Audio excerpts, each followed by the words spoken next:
And that's it from 20, the Countdown magazine, to the magazine right here, where the other one you're listening to stories and counting down music all the way from number 20 to number 1. And I hope that you enjoyed it. But now we get into stories where we get to sit and discuss with different people and get to understand what we are doing. And today I'm hosting an author of a book, and he's going to tell us more about himself before we get into the book. But this is Emmanuel Akhonya, who is coming to us live from Nairobi, Kenya, and we are going to discuss more about what he's going to tell us. My name is George Njuguna, and welcome to the magazine. And just before we start, for those who are listening or watching us live on YouTube, you can enjoy the show live on YouTube right now. It's going down right now, and we hope that each and every Friday, that is what will be happening, that you, when you get us live on radio, you'll also be getting us live on the magazine. Hi, how are you, Emmanuel? I'm very fine, George. How are you? I'm very fine. Thank you so much for joining us at this time. And let me begin with asking, who is Emmanuel Akhonya? Awesome. Thank you. Thank you so much for having you on this magazine show. Emmanuel Akhonya is a young man who is born again Christian, passionate about Christ, passionate about discipleship of young people, and also passionate about just impacting his generation and also equipping the generation that comes after him. He also serves at the Nairobi Chapel, Gong Road Church, with a youth ministry. And yeah, he's an author. He just launched his book 2 months ago on the 7th of June. Yeah, that's Emmanuel Akhonya. Okay, good. Let's begin by talking more about you, and apart from what you do and what you've just done, the book, which we'll get to it in a few, and we're going to talk even about your career. Let's begin by your family. Where did Emmanuel grow up from in this country? Wow, Emmanuel grew up in a village called Emasinde, which is in Kisa East location. It's also in larger Huisero district, or now it's a sub-county, Huisero sub-county in Kakamega County. And he is a Kenyan. He's a Kenyan, a real Kenyan. And You're the people a with gold village in this called... country. You're the people with gold Oh in this yeah. country.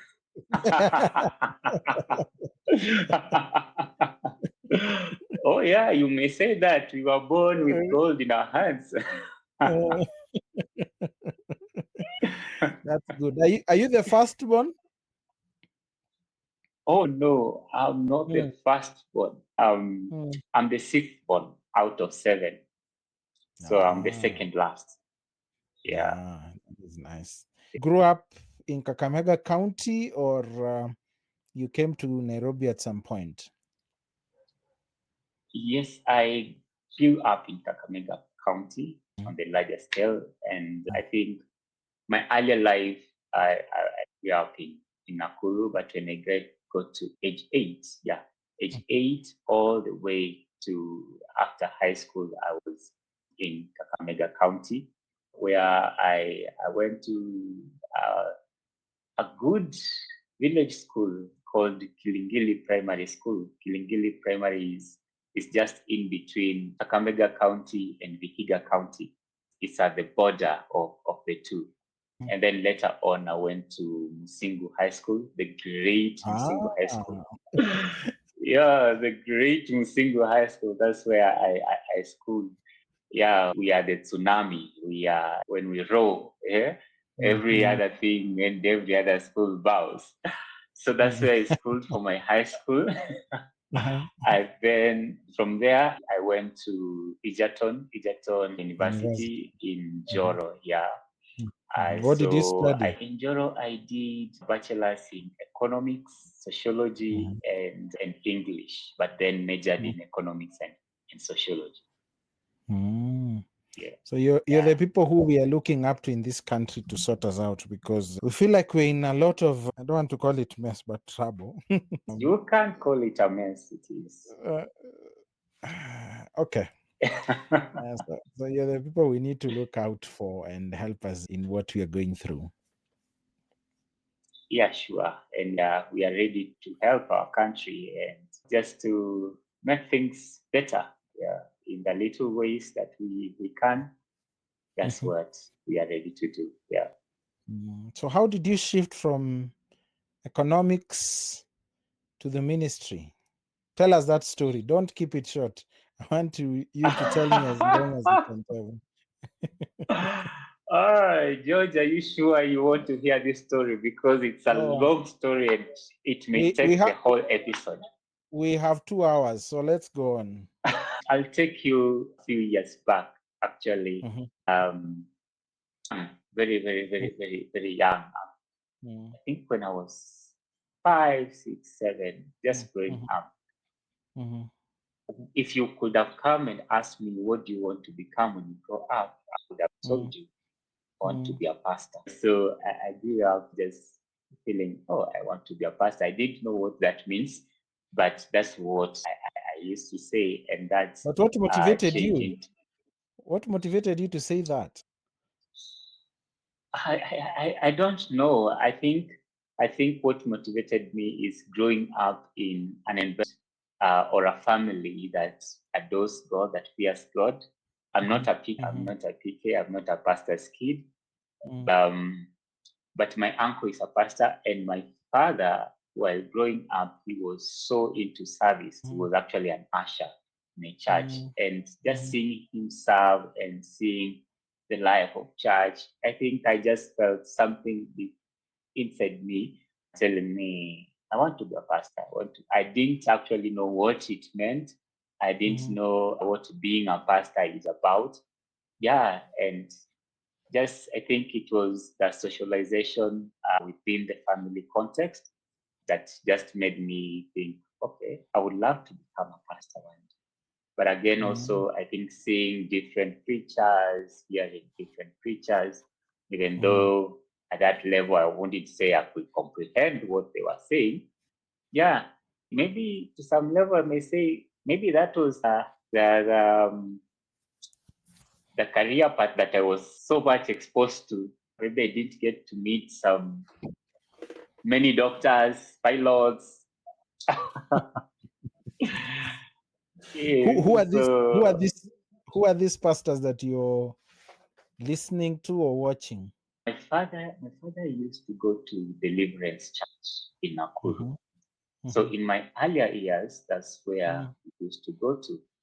mhm, And guess who was the pastor at Deliverance Church by then? The now bishop of the Deliverance Church, Bishop. He mm, was the senior pastor at that church by then. mhm, And I think seeing him preach at that time and all that made me feel like, oh, okay, this is a good thing. And mhm, also by extension, I'll say my uncle, that's my father's brother, mhm. his name is Bishop. He's now the Ah, bishop of Christ Evangelistic Churches. Uh, I mhm, think he actually also contributed into it mhm, because seeing he was a teacher initially. He's a trained teacher. I used to teach, he even taught me mhm, at some level, and he mhm, got to a point where he felt God calling him into ministry full time. And in mhm, the village, teaching that time, that the education sector was the thing. It's mhm, sorry to mention, but it's quite unfortunate that at this moment we are talking about teacher strike and all that. So mhm, he left all that and got into ministry. And I mhm, remember one thing that he used to say when we were growing up was that he has been called into the village ministry. Don't know mhm, who does that. So he had he actually still has a heart for the gospel, just to reach the very last person in the village. And so mhm, when your uncle is a bishop, your father is serving in a church, whenever there is mhm, a crusade, you go for the crusade.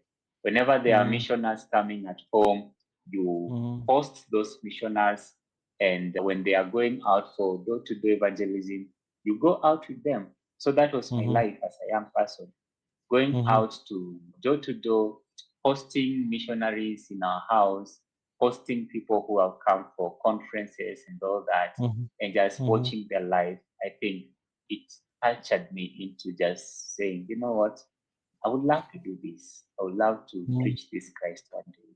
Yeah. Mhm. So Mhm. that is where it started. Told you that Mhm. it's a long story, and that's just an introduction, the first paragraph. You still So have 1 hour and 17 minutes to tell me this. Not even 17, but 47 minutes. But it's good you've stopped there because I want us to go on a short break. When we come back, we okay. get to talk more about this. Keep it, Bloom Radio.